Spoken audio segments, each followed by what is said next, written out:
Si este fuera el comienzo y ninguna otra cosa fuera posible, ya sea en el otro lado o en el envenenado origen, el Baldor estaría seguro de que acaba de despertarse, de qué, de cuándo, qué siente, fierros, traqueteos de vidrios rotos, voces, lo largo de una noche de sueños poblados de gente que nunca volverá a ver, y que su cuerpo viene tarde a donde su espíritu ya llegó, y que en cada movimiento del dormir iba escarbando con lo encorvado una tumba de la que ya no sabe si se levantó él o alguien que ya no puede ser él. La novela comienza con 4 personajes en un valiant cruzando el desierto de Sonora, en México. Buscan un pueblo llamado El Presidio, lugar en el que ha nacido el Genízaro, quien va sentado en el asiento trasero del automóvil. En el volante está el Baldor, a su lado la Caticha, atrás a la derecha del Genízaro se encuentra el Lombardo. Todo esto se parecería a una escena de un road trip si no fuera porque el Genízaro está muerto. Baldor observa desde el espejo retrovisor su boca abierta, la baba reseca. Yo creo que el vato ya se murió, dice a los otros. Vato, para los que no lo sepan, es una expresión mexicana utilizada en el norte de México para llamar a alguien, el equivalente a tío en España. Yo creo que el vato se murió. La muerte es uno de los temas de El paisaje es un grito, pero también la creación y la sustitución, el lenguaje y la locura, la desterritorialización y el rito. Con una profunda vocación poética, Eduardo Ruiz Sosa nos contrapone con las distintas facetas de un fenómeno mundial que, al día de hoy, sirve de combustible para distintos partidos de ultraderecha en todo el mundo: la migración. Porque El paisaje es un grito es un libro, primero y antes que nada, sobre el drama de migrar. Al preguntarle si algún día regresaría al presidio, el Genízaro dijo que no. ¿Por qué? Porque me fui del presidio hace 18 o 20 años y el presidio ya no existe. ¿Entiendes? O no existo yo, que es lo mismo. Las cosas vivas no se están quietas, Baldor, y lo que yo recuerdo ya dejó de ser y existe un futuro en mi pasado donde nunca estuve. ¿Entiendes? ¿Cuántos de aquí somos migrantes? Levanten la mano si lo son. Una cuarta parte, una tercera parte quizás. El presidio ya no existe. No es casualidad que el nombre del lugar de origen del Genízaro sea un sinónimo de cárcel. Nos vamos, pero en realidad nunca lo hacemos del todo. Siempre estamos ahí dentro, atrapados en la memoria, en los recuerdos reales o inventados, recuerdos que nos sostienen de una forma u otra, sobre los que construimos vidas ficticias en lugares ficticios. Estamos en Barcelona, sí, pero en este momento estamos también en la Ciudad de México, en Caracas, en Bogotá, en Buenos Aires, en Lima, en Culiacán. Nuestros 4 personajes avanzan entre ciudades fantasmales, vacías, despobladas. Vienen del otro lado, ese eufemismo tan mexicano para referirse al territorio del otro lado de la frontera norte, los Estados Unidos. Antes, lugar de esperanza, lleno de promesas de progreso, seguridad y bienestar, es decir, todo aquello que nuestra propia tierra nos ha negado. Eduardo recupera un dicho común de aquella época: un padre o una madre que, a través de la línea telefónica o de una carta escrita a mano, repite una arenga: no vuelvas, quédate allá y no vuelvas, como si estuviera pidiendo un favor, como llorando por dentro. No vuelvas. Y, sin embargo, nuestros 4 personajes buscan volver, regresar del otro lado. ¿A dónde? Al origen, al lugar del que partimos. Nunca estamos donde deberíamos, piensa el Baldor al volante mientras atraviesan Baltimore, Cadaqués, Roanoke, Montpellier, Basilea, es decir, el mundo entero. En griego, nostos es el regreso, el retorno, el viaje de vuelta al hogar. De nostos viene también la palabra nostalgia. Su arquetipo es Odiseo, quien pudo volver después de 10 años de guerra y otros 10 atravesando el camino de regreso. ¿Por qué se esfuerza tanto Odiseo en regresar? Porque sin Ítaca, Odiseo en realidad no existe. Cuando se presenta como nadie ante Polifemo, se revela el sentido de su viaje. Volver es, en el fondo, recuperar nuestro nombre verdadero. Han pasado más de 2700 años desde que se compuso la Odisea. En esta época, en esta realidad, ¿se puede regresar? ¿Se puede volver a Gaza, a Teherán, a Caracas, a Santiago de Cuba, a Culiacán? De ahí la pregunta que nos ahoga en el primer capítulo. ¿Existe todavía Culiacán? El paisaje es un grito, escarba en estas palabras. Y quisiera recordar aquí una definición. Escarbar, rayar o remover repetidamente la superficie de la tierra, ahondando algo en ella, según suelen hacerlo con las patas del toro, el caballo, la gallina, los perros. Nosotros con las uñas. Hay algo desesperado y desesperante en el acto de escarbar. Y es lo que intentaremos lograr esta tarde. Para esto quiero proponer un itinerario de 9 imágenes. Primero, porque el itinerario o trayecto es la misma forma de la novela. Segundo, porque nos permite establecer un puente entre dos realidades, la del norte de México y la que ahora compartimos entre nosotros. Tercero, porque uno de los narradores del paisaje es un grito, nos recuerda que siempre es la imagen en el fondo de todo, ya sea un objeto o un conjunto de palabras, algo no más perceptible con la vista o el oído, no importa incluso su constitución, si es física o pertenece al mundo de las ideas, siempre es la imagen lo que transforma nuestro entendimiento. Lo traducimos todo a imágenes y se convierten a su vez en la afectación que nos deja sin habla. Eduardo Ruiz Sosa, nacido en Culiacán, Sinaloa, en 1983, cursó estudios de ingeniería, historia y filología. Es autor de las novelas Anatomía de la Memoria, 2014, El libro de nuestras ausencias, 2022, ambas publicadas en Editorial Candaya, y esta última novela galardonada también con el premio Estado Crítico ese mismo año, además de los libros de cuentos La voluntad de marcharse en 2008 y Cuántos de los tuyos han muerto en 2019. El paisaje es un grito es su tercera novela, una obra espectacular, y creo que esa palabra se queda corta, misma que el autor describe como una lucha contra sí mismo.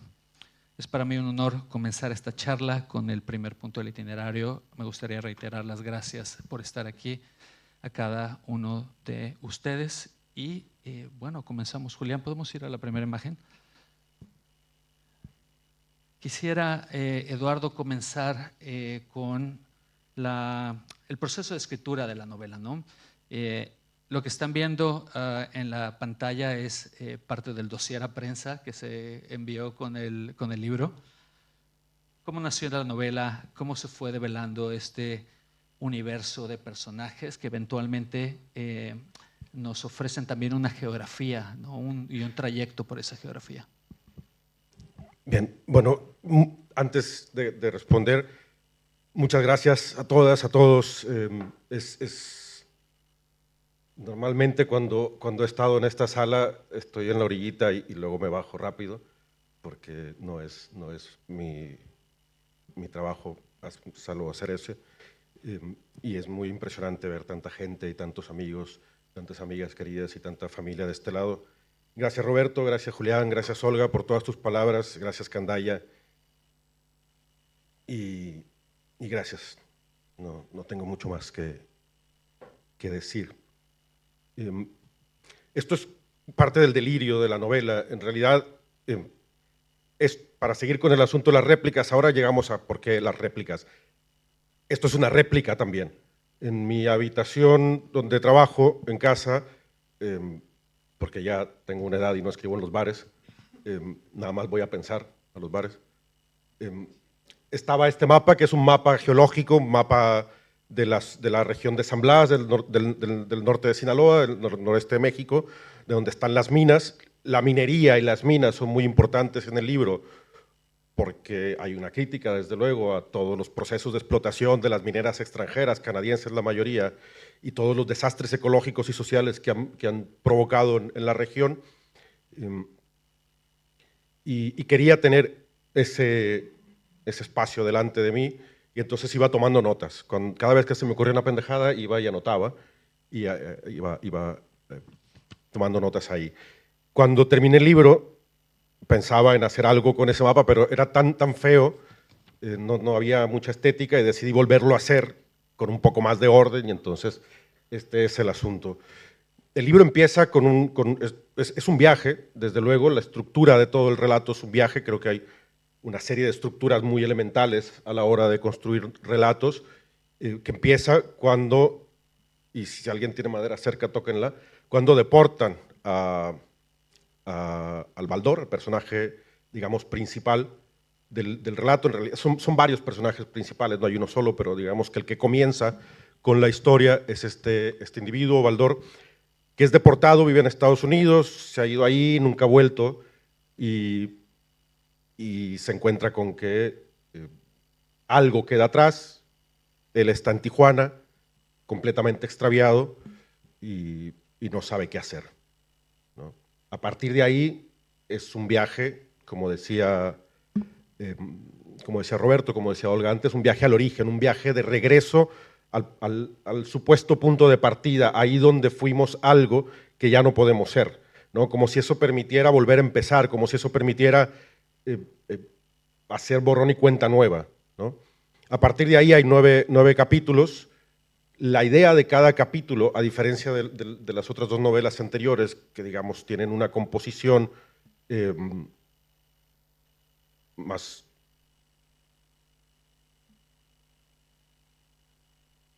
¿cómo diría? No sólida, sino más constante. Es decir, los capítulos son más o menos todos iguales. Aquí no, aquí cada capítulo es distinto, tiene una forma de escribirse distinta, tiene técnicas narrativas distintas, porque la idea es que cada capítulo, cada parte, cada una de estas 9 partes, fuera como la entrada a un mundo distinto, ¿no? Como una nueva deportación cada vez, o como un nuevo cruzar la frontera. La idea del otro lado era como muy, desde el principio y desde la infancia, pensar en el otro lado, ¿no? Cuando yo soy de Culiacán, y Culiacán está como a 1400 kilómetros de la frontera, no es que esté cerca, no había frontera en mi ciudad, pero desde niño, porque hay familia en Tijuana, iba para allá, ¿no? Habitualmente en los veranos, y siempre se escuchaba, ¿no? Vamos al otro lado, fulano se fue al otro lado, hay que cruzar al otro lado, vive en el otro lado, y la idea de el otro lado como es otro país y como es otro mundo, ¿no? Como el mundo de los muertos, o el mundo de los fantasmas, o el mundo de los recuerdos, o el mundo del pasado, ese otro mundo extraño al que hay que viajar de una manera desgarradora, de una manera que termina transformándonos, es uno de los elementos que me hizo construir el libro de esta manera, ¿no? Como una serie de viajes constantes desde la frontera, en Tijuana, hasta el estado de Sinaloa, que es de donde soy. Julián, ¿podemos ir a la siguiente imagen? Esto es el otro lado, la frontera norte. Los cuatro personajes principales se encuentran justo en la linde entre Tijuana y San Diego. Sabemos que 2 de ellos, como ya mencionó Eduardo, vivieron en Estados Unidos y fueron deportados. El Baldor, en su caso, dejó atrás esposa e hijos, se quedaron en ese otro lado. Y en varios momentos, Eduardo, hablas del sentimiento de ser puro fantasma desorientado en ese trayecto, en esa deportación, ¿no? La pregunta que haces en el libro es ¿hasta dónde hay que irse yendo para que la vida empiece? ¿No? En esas anécdotas que hablas, siempre hay una quizás expectativa de llegar a una vida mejor al dejar el lugar en el que naciste, muy común en los estados del norte de la frontera. Entonces, me gustaría que nos hablaras de tu experiencia. Tú viviste en Tijuana después de terminar la escuela en Culiacán, ahora estás en Barcelona. ¿Qué es lo que te interesaba explorar o cuestionar o preguntarte? ¿Tu propia partida, la partida de los otros? Claro, la vida en la frontera es rara, es bastante extraño estar en un sitio en el que alguien va y viene. Yo no, porque no tenía visa, entonces nada más estaba. Vivía en Tijuana, trabajaba en una fábrica, em, porque estudié ingeniería, y entonces había que probar ese mundo horroroso. Lo siento si alguien es ingeniero y trabaja en una fábrica, pero a mí me pareció horroroso. O al menos mi experiencia fue así. Pero siempre había en la gente esta necesidad o esta idea constante de irse, de cruzar, de atravesar el mundo, ¿no? Y creo que crecemos en buena medida con la idea de que el desplazamiento, no el desplazamiento forzado, el desplazamiento, el movimiento es siempre benigno y que nos enseña, ¿no? y que aprendemos cosas. Se dice mucho esto de viajando se quita el racismo y cosas así, ¿no? O lo pendejo, sí. Y no es así, no se quita, esas cosas no se quitan. A veces incluso salen peor. Hay más cosas que odiar, la gente termina odiando más cosas cuando viaja. Pero ¿por qué entonces la necesidad de irse, ¿no? A mí cuando me preguntan, y se lo preguntan al personaje en algún momento, es ¿por qué viniste a Barcelona? Y la verdad es que no sé responder todavía, ¿no? Al menos la primera vez, porque vine 2 veces, o sea que es doblemente terca la situación, ¿no? O sea, vine, me fui, volví, es como otra vez, tú, ¿no? Pero la vida en una ciudad fronteriza como Tijuana tenía un componente particular, que es algo que padecen estos personajes, que es el irse está siempre ahí, la posibilidad de irse está siempre ahí, pero es bastante complicado, es difícil, es peligroso, ¿no? Entonces, hace muchos años, cuando poco antes de venir para acá, en el 2005 sería, escribí un cuento y se podría decir que siempre estoy dándole la vuelta a las mismas cosas, y sí, es verdad que sí. Escribí un cuento que narra la historia de un tipo que se va desde el sur de México hasta Tijuana, intenta cruzar, le da miedo, no se atreve, ¿no? Y se queda en las fábricas, ¿no? Pasado un tiempo, el hermano menor hace el mismo itinerario y cuando intenta cruzar, muere tiroteado. Cosa que no me he inventado, eso pasa en la frontera. Más en la frontera del lado del río que en la frontera esta del muro. Bueno, muro, esto es así, o sea, es una valla de asbesto, una cosa así, y está llena de agujeros porque la gente se asoma. Bueno, antes era así, ahora ya hay otra cosa de por medio. Y entonces el hermano tiene que volver al origen con el hermano muerto y lo lleva en el carro haciéndolo pasar como que va dormido, ¿no? Esto tiene que ver con una cosa personal, biográfica, con algo que me sucedió y no voy a ahondar demasiado en esto, pero la idea de regresar cargando un muerto, ¿no? Es un cuento de hace 20 años, probablemente, que está en mi primer libro de cuentos, y cuando decidí escribir sobre Tijuana, sobre la vida en la frontera, entonces resucitó el muerto y se murió de otra manera, ¿no? O lo matamos de otra manera. Y es cuando aparece el Genízaro, es cuando aparece el Baldor, cuando aparecen estos 4 personajes que arrancan este viaje que empezó hace mucho tiempo. Pues el asunto de la pregunta que hacías es esto. Ese viaje empezó cuando uno por primera vez tuvo la ocurrencia de decir me voy, ¿no? En el momento en que estos individuos dijeron me voy, no sabían en qué se estaban metiendo, pues uno no sabe en qué se está metiendo cuando se va. Y con el tiempo, ese pasado se convierte en un lugar en el que ya no cabemos a la vuelta, ¿no? O no cabemos de la misma manera que antes.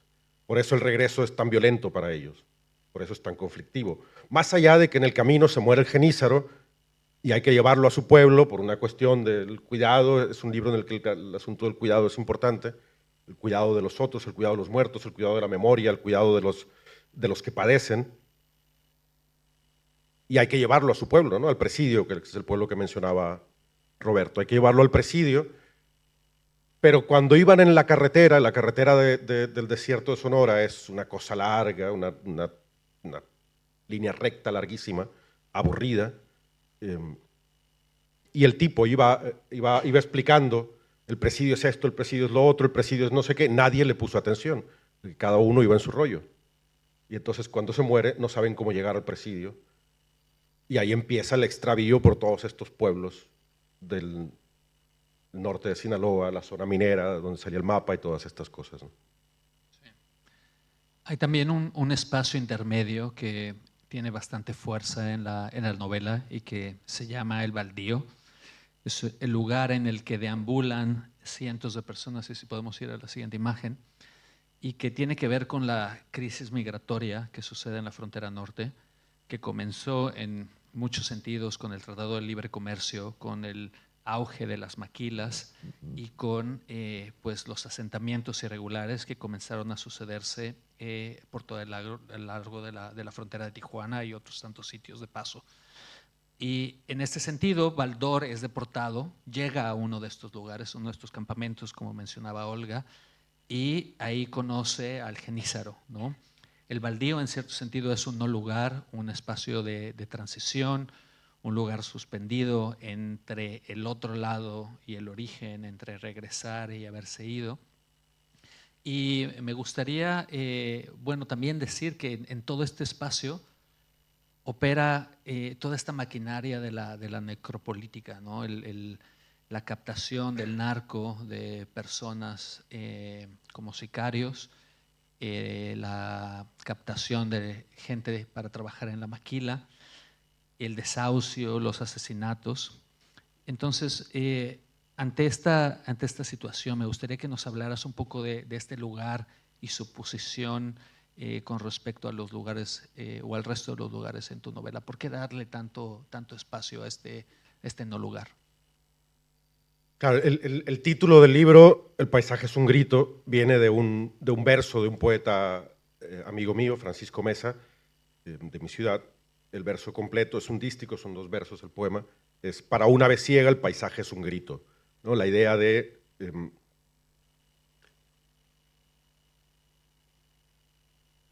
el horror o la afectación que nos hace gritar construye el espacio en el que estamos, ¿no? Como un murciélago que lanza una onda sonora para reconocer por dónde va, ¿no? Con el eco que le regresa.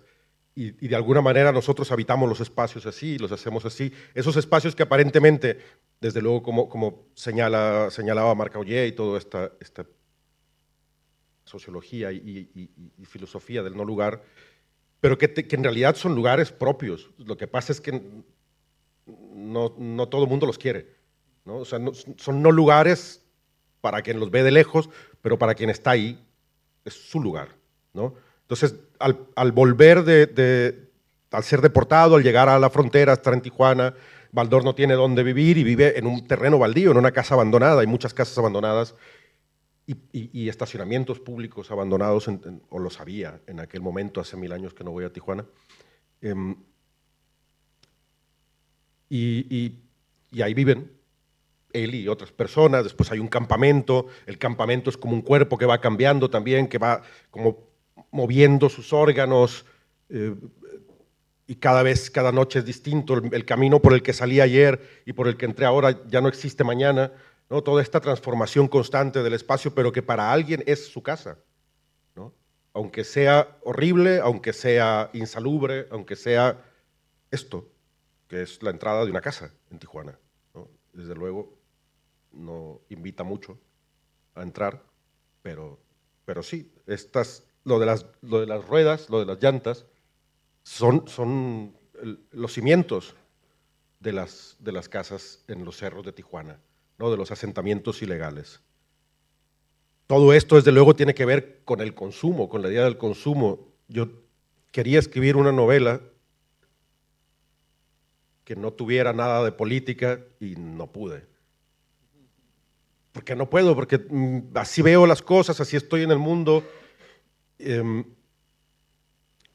Y la idea del consumo, del ser consumido. Estamos hablando de una ciudad que no tiene más de no sé, 120 años, Tijuana, que era el rancho de la tía Juana, así se llamaba. Em, y de repente, cuando viene el Tratado de Libre Comercio, un poco antes ya, todas estas fábricas extranjeras, toda esta cantidad de personas que se van a vivir ahí, cuando iba escribiendo y veía los mapas en internet, la primera vez me costó una barbaridad encontrar la casa donde yo vivía, en Tijuana, porque cuando yo vivía ahí era el penúltimo barrio de Tijuana y ahora es el centro, ¿no? Ha crecido eso una barbaridad. Además, en una forma de crecimiento, pues, de asentamientos ilegales, de barrios pobres y demás. Y es como el primer momento en el cual los personajes se dan cuenta, ya no tenemos nada, ¿no? O sea, me fui, me echaron, y al volver al que se supone que es mi lugar, mi país, resulta que ya no tengo nada, ¿no? Entonces ahí se agudiza la sensación de extravío, de pérdida, de ese arraigo, de no saber dónde estás, se les quiebra el casco, ¿no? O sea, tienen una especie de rotura emocional porque no pueden situarse en el mundo, ¿no? La idea está de que el migrante es alguien que siempre está donde no debe, no en el sentido en el que los fachas dicen, sino en el sentido en el que uno piensa, debería estar allá, todo el tiempo. Y cuando está allá, debería estar en el otro lado, ¿no? Debería estar acá. Quiero estar aquí, pero quiero estar allá. Y entonces estás con una pata en cada sitio y terminas no estando en ningún lugar, ¿no? Y parece que lo que puedes hacer aquí, allá lo tendrías que hacer, y lo que puedes hacer allá, aquí no lo puedes hacer, etcétera, etcétera, etcétera, ¿no? Y entonces se empieza a resquebrajar la identidad, a resquebrajar el ser, la historia personal, y a inventarse todo aquello que necesitamos como individuos para estar en el mundo, que es inventarse un relato propio. Y me gusta mucho que termines esta pregunta con eso, porque justo es la siguiente imagen que quiero traer a colación. La novela tiene una conexión muy profunda con esto que acabas de decir, los relatos que nos sostienen, que dan sentido a nuestra existencia. El origen, en cierto sentido, en la novela termina un poco con estas imágenes del mar, con una comunidad de pescadores. Hay una pulsión a lo largo de toda la novela sobre los relatos que nos sostienen, no solo a partir de la memoria, sino también a partir de quizás de exploraciones que se antojan un tanto imposibles. Y me gustaría que nos hablaras de esto. ¿Por qué necesitamos estos relatos, ¿no? Y cómo quizás se conectan con tu proyecto de escritura de manera más amplia, que en alguna otra entrevista has hablado de tu literatura como la exploración de épicas fallidas. Claro, por ejemplo, en La Anatomía, la primera novela, es mi relato de la memoria se confronta con el relato de alguien más y entonces falla. El que yo tengo falla cuando lo someto al escrutinio ajeno. Porque yo me inventé mi historia, tú te inventaste la tuya y al ponerla en contraste, sonamos. Las ausencias es un libro más silencioso. Digo, son largos, pero más silencioso. De gente que habla para adentro o piensa más que habla. Y que cuando habla lo hace desde la colectividad. Pero este es un libro en el que cada personaje se construye a sí mismo. Cada capítulo distinto, cada momento del relato son personajes que están tratando de decir, este soy yo existo, ¿no? Yo vivo, yo tengo un pasado, y si no lo tengo me lo invento, ¿no? Esto que decía, que siempre se cita, ¿no? De los Groucho Marx, creo que era lo de los principios. Estos son mis principios, si no le gustan tengo otros. Pues es un poco así, esta es mi historia, si no te gusta, me invento otra, ¿no? Pero necesitamos esa historia para sobrevivir, para estar en el mundo, ¿no? Para poder encontrarnos con los demás. Es por eso que a lo largo de toda la novela, en las 9 partes que conforman la novela, lo que hay es estos personajes o bien revelando su historia personal o bien ocultándola con otros relatos, ¿no? Porque también no se trata solo de bicharse y exponerse, sino de hay cosas que esconder también, ¿no? El relato está ahí para escondernos, ¿no? Creo que hay un momento en el que se dice algo así, hay historias que contamos porque detrás de ellas podemos escondernos, ¿no? A final de cuentas, un libro es eso también, ¿no? Yo me escondo detrás de estos personajes, me hago chiquito detrás de ellos y está repartida ahí la historia, ¿no? Hay un momento en la novela que es espectacular y espeluznante al mismo tiempo, en el que el Baldor, en un sueño febril, en un ataque de histeria, intercambia lugares con el Genízaro. El Genízaro está en la cajuela del automóvil ya muerto y él está sentado en el asiento del conductor e intercambian lugares. Y tiene mucho que ver quizás con también esto que hablas de ocultarse detrás del relato de alguien más. Claro, para poner más en situación la cosa, al Baldor lo deportan porque, toquen madera otra vez por favor, porque vive en Estados Unidos, tiene su trabajo allá muy precario y lo que sea, y se separa. No queda muy clara la vida que tenía, a veces dice que tiene hijos, a veces parece que no, que los hijos son como un deseo, como un sueño, como un recuerdo, como un proyecto, no queda muy claro, al principio parece que sí, ya verán ustedes, y ustedes sabrán mejor que yo. Pero el asunto es que cuando cuando se separa y empieza a vivir en casas de migrantes, de trabajadores que están todo el día trabajando y trabajando y trabajando, solamente trabajando, el trabajo es una de las cosas, bueno, ya llegaremos al asunto del trabajo, el trabajo es una de las cosas importantes del libro, no de la vida, del libro. Pues el tipo está en medio de esta,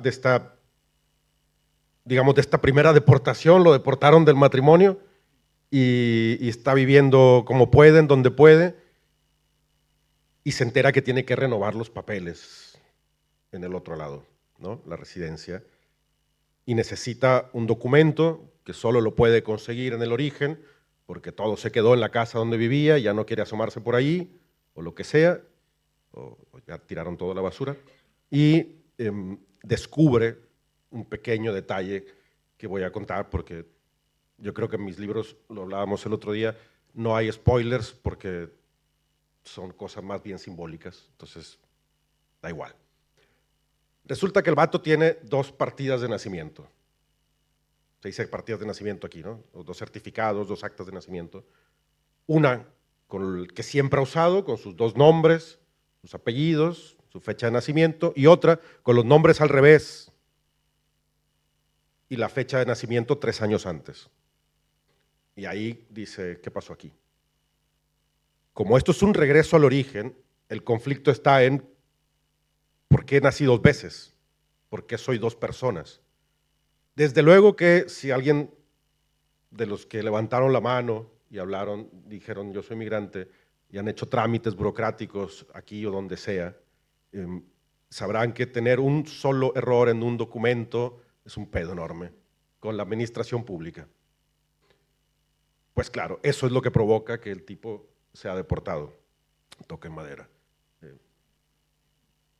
Entonces, a partir de ahí, todo lo que ocurre en la historia se duplica y se triplica. O sea, todo es dobles, triples o más, ¿no? A veces. Y esta escena de la que hablaba Roberto, ellos van buscando el chingado presidio, que nadie sabe dónde está, ¿no? Uno tiene no, había un lago cerca, no, el lago estaba seco. ¿Y cómo vamos a saber que es un pedazo de tierra o que allá antes había un lago? No, había una mina, no saben, van por ahí perdidos. Encima los nombres de los pueblos ya no son los mismos de antes. Ellos recordaban nombres, ¿no? La Higuerita, ¿no? Los Álamos, el Limón de los Ramos, y ahora son Belfast, Providence, Ejido, Luxemburgo, Dublín de arriba y Dublín de abajo. Y están ahí extraviados todo el tiempo y no saben qué hacer. Llegan a Belfast, Sinaloa, y deciden que ahí van a dejar el cuerpo del Genízaro, que nunca van a encontrar el presidio y que mejor lo dejan ahí, le acomodan una casa, lo dejan ahí bien acomodado y ellos siguen el camino. El plan era llevarlo, entregarlo en el presidio, a su familia, lo que fuera, y luego sonsacarle el carro, que es un Valiant de los años 70, y seguir ellos hacia el origen. Como no encuentran el presidio, dicen, lo vamos a dejar en Belfast. Para esto, mientras estaban dando vueltas en el pueblo, que es un pueblo que se encuentra abandonado, para ver si de verdad está abandonado y no van a dejarle un muerto a alguien que viva ahí, lo ponen en el maletero del carro, al muerto. Y entonces se van a recorrer el pueblo. Cuando cae la noche, porque se les hizo noche, la Caticha y el Lombardo deciden quedarse a dormir en una casa y el Baldor, que era el amigo del Genízaro, decide irse a cuidarlo, ¿no? Irse al carro a cuidarlo. Ya que lo estoy cuidando, dijo, vamos a aerarlo un poco. Abrió la cajuela para que le diera el aire, ¿no? Vamos a orearlo. Está un poco torcido, vamos a acomodarlo, ¿no? Parece que está incómodo. Y en ese acomodarlo, tin, tin, tin, tin, se encuentran unas cervezas. No como esa de ahora, que seguramente estarán más buenas, aquellas estaban calientes. Y se pega una última borrachera con el muerto. De tal manera que a la mañana siguiente, cuando llegan la Caticha y el Lombardo, lo que ven es al Genízaro muerto agarrado del volante del carro y el Baldor dormido adentro de la cajuela encerrado, ¿no? Así es como empieza la locura del libro. Todo es un delirio de esta naturaleza, ¿no? Pero esto es parte también de esa repetición, de ese ocupar el lugar de los otros. Parece que cuando uno se va de lejos, el lugar del origen se borra y se abre otro lugar fuera. Y bueno, se me ocurren más pendejadas que contar, pero preguntas. Podemos ir a la siguiente imagen. Lo que sucede poco después de esto es que siguen el camino y encuentran un sitio al que llaman el falso presidio, que en realidad se llama Providence, en el que encuentran finalmente personas después de estar avanzando a lo largo de pueblos deshabitados. Y la gente de este lugar, Providence, decide encontrar un uso bastante interesante para la situación en la que están, que es básicamente utilizar al Genízaro, a su cuerpo, como un muerto para todos los muertos. Esto es, el Genízaro es enterrado en una especie de ritual diariamente y cada persona del pueblo, cada uno de los que estamos aquí, por ejemplo, el Genízaro es nuestro deudo, ¿no? Estamos ahí para llorar la muerte del Genízaro y esto se repite día con día de una manera un tanto pues rocambolesca y lunática. Y si vamos a la siguiente imagen, lo que me parece interesante y regresando al tema de los relatos es lo cerca que está todo esto de la locura, ¿no? La conexión que tienen personajes que aparecen poco después, el marchante, el ciudadano que comentaba Olga en un comienzo, con la imposibilidad, ¿no? El deseo de enunciar lo inexistente y el hecho de que sea nombrado lo convierte en realidad. Entonces, me gustaría detenernos quizás en el espacio de la locura un momento, no solamente en el rito en el que Genízaro se ve envuelto y el resto de los personajes de la novela también, sino cómo esto se va conectando y quizás contagiando al resto de los personajes de una manera u otra. Claro, digamos que vamos por el capítulo 3 apenas. y todavía quedan muchas más loqueras por delante. Los pueblos están vacíos en esta región por el narco y la minería. Por la contaminación, porque las mineras también tienen sus propios comandos armados que van vaciando pueblos, por los derrames, porque el narco sabemos ya lo que hace. y los pueblos se van vaciando, la gente se va yendo, se van de un pueblo y encuentran otro pueblo vacío y se quedan ahí, y esa peregrinación es ya un enloquecimiento, ¿no? Y claro, los muertos se quedan allá. ¿Quién puede vivir sin ese arraigo? ¿Quién puede vivir sin tener la memoria cerca? ¿No? Y entonces por eso cuando llegan al falso presidio o Providence, Sinaloa, es que empiezan estos entierros que la gente adopta al muerto y cada día lo entierran y cada noche lo desentierran y entonces ya entramos de lleno en la locura, ¿no? Pero la locura se manifiesta en todos los personajes, porque contar tiene mucho de locura también. O sea, cuando estamos contando nuestra vida, cuando estamos contando nuestras historias personales, hay componentes de enloquecimiento siempre. ¿Por qué hacemos las mismas pendejadas una y otra vez? ¿Por qué? Digo, José Alfredo lo explicó mejor que yo, ¿no? La misma piedra una y otra vez.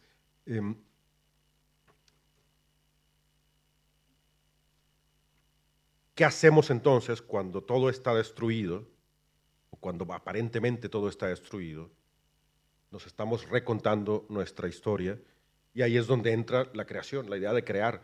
Crear no en el sentido de yo escritor, yo artista, ¿no? Crear en el sentido en el que cualquier persona crea y transforma el espacio en el que está.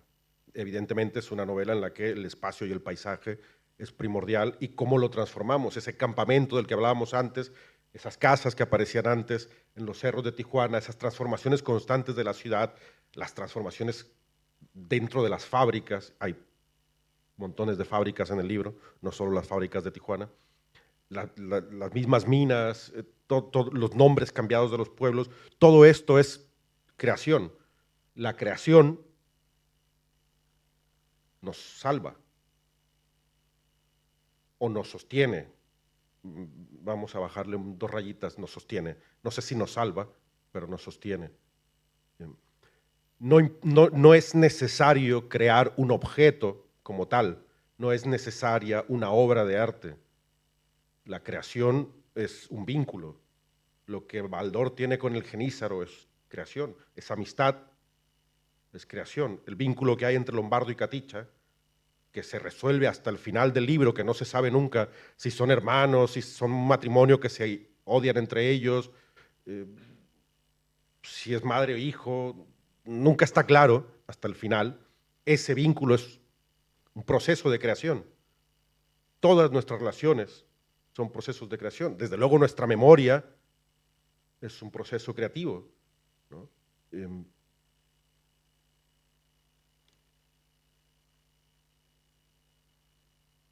Cuando el lugar deja de existir, lo que nos sostiene es lo que podemos crear en el vacío, ¿no? Entonces ya no hay vacío, hay lo creado.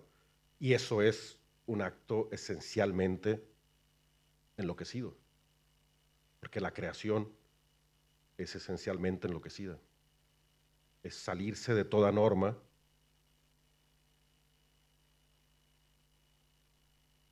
y encontrarse con lo que no estaba, ¿no? Añadiría como nota al pie que incluso migrar es un acto también de creación, ¿no? Es crear un nuevo sitio que en cierto sentido es la mezcla de tu lugar de origen con el lugar al que llegas. Consciente del tiempo y que estamos cerca de terminar, me gustaría avanzar a la siguiente imagen, que tiene que ver con todo este tema del doble y que, bueno, ya lo comentaste, pero que me gustaría hacer una acotación. El doble evidencia el error en cada uno de los personajes que aparecen en la novela, el error de o la sospecha de estar en el lugar equivocado, y que hablabas de esto cuando nos referíamos al tema de emigrar. Si vamos a la siguiente imagen, por favor. Hay algo que me gustaría detenernos y que me parece algo que da mucho contexto de la manera en la que está escrita la novela y que tiene que ver con la figura del monstruo. Me dijiste en una charla previa que en cierto sentido esta novela es una novela de terror. Entonces, me gustaría que nos hablaras de esto, cómo comienza también el proceso de escritura y cómo termina. Lo que están viendo es un póster de una película mexicana que tenía que ver con los luchadores enfrentándose a todos estos monstruos góticos europeos en los años 50 y 60.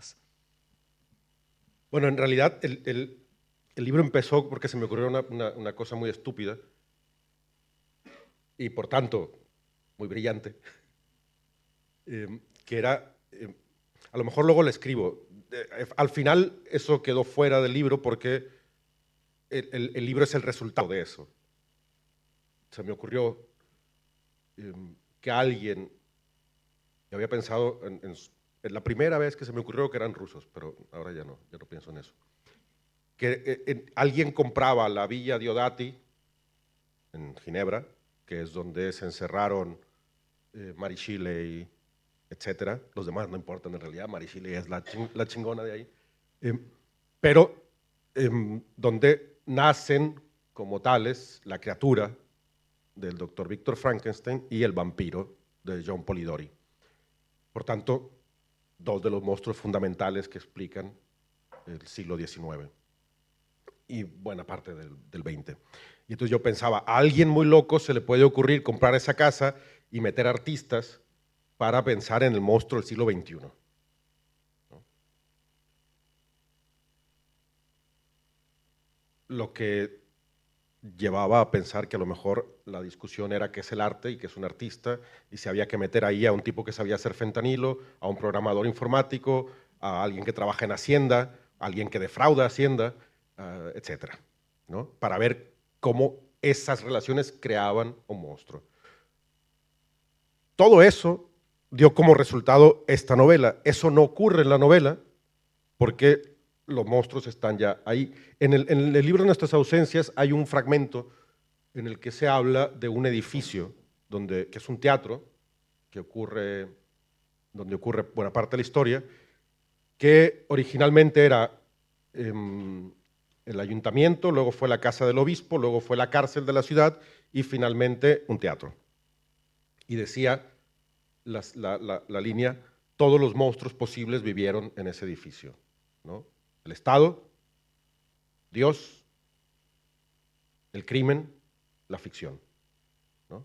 Entonces, cada capítulo de esta novela, que es resultado de esa reflexión, es un monstruo, ¿no?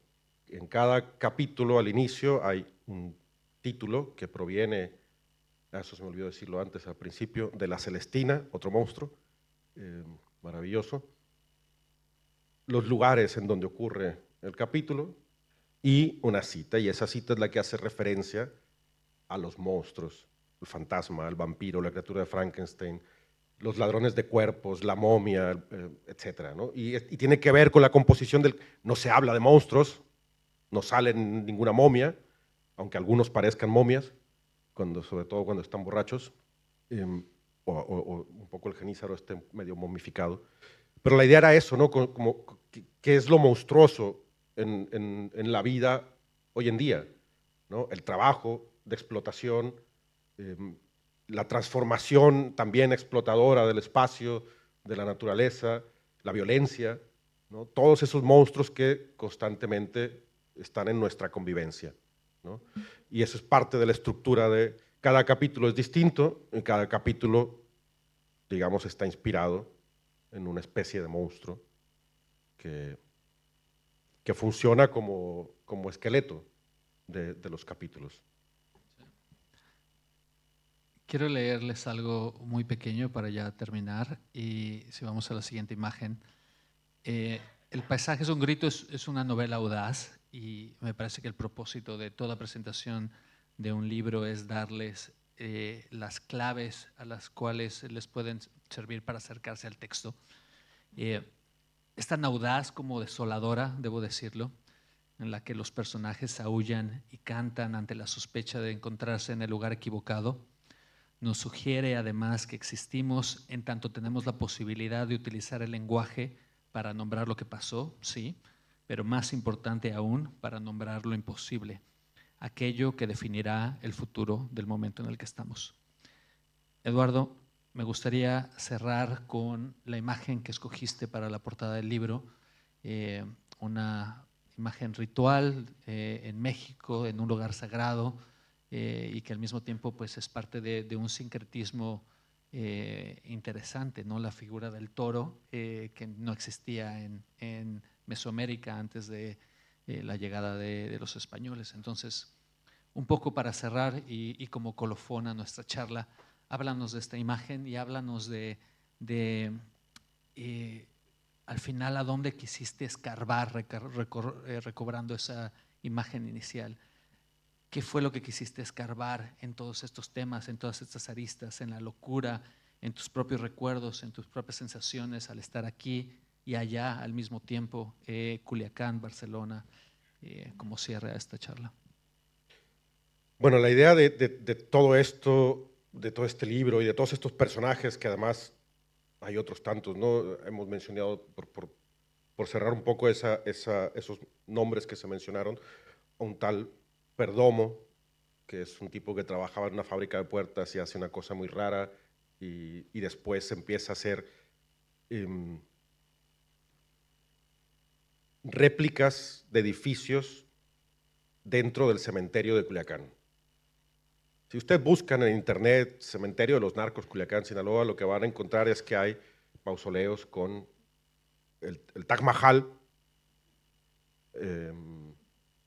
la catedral de la ciudad, la catedral de Notre Dame, o sea, que son donde los narcos entierran a sus familiares, ¿no?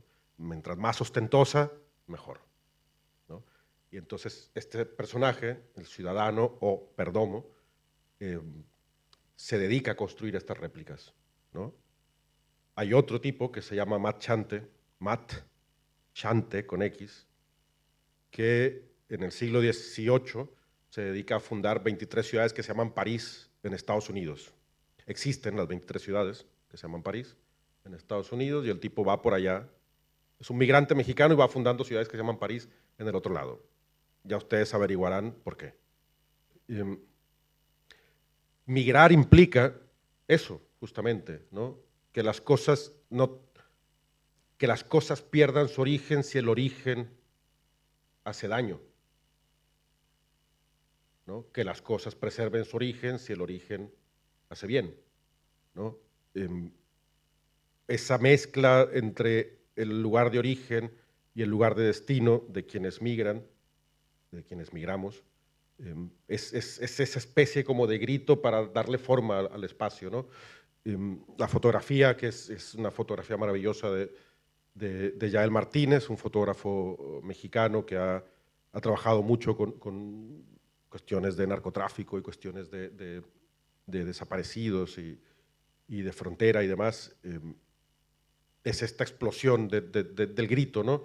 Que para mí tiene que ver con esta explosión de la locura, con esta explosión del relato, con la explosión de irse y la explosión de volver, ¿no? Si es que es ese caso, ¿no? Y que ahí en algún punto de esa ruptura, de ese quiebre, algo se ilumina, ¿no? Aunque estemos locos, aunque estemos desahuciados, aunque estemos viviendo en el baldío, aunque estemos recorriendo esa cervical enorme del desierto, aunque estemos a 11.000 kilómetros de distancia, siempre se rompe algo y se ilumina algo, ¿no? Por eso lo que decíamos antes de la creación nos sostiene, ¿no? ¿Quieres leernos la última página?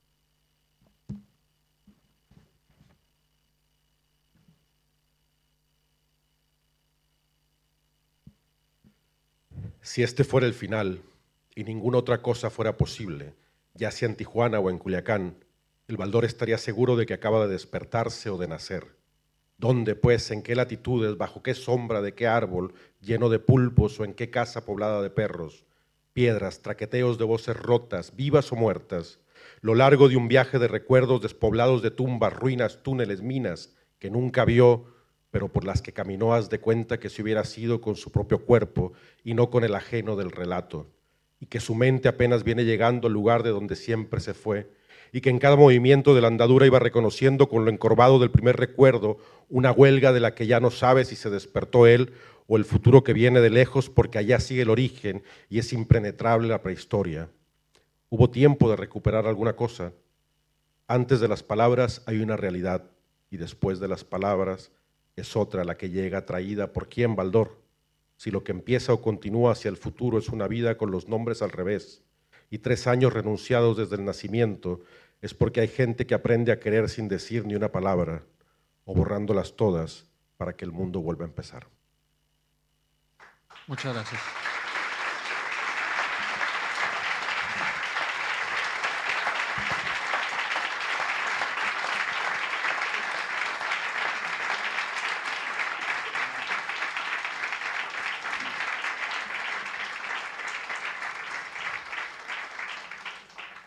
Los libros están a la venta en la parte de atrás de la sala. Muchas gracias a la Biblioteca Gabriel García Márquez, Julián, por proveernos el espacio. Gracias a cada uno de ustedes.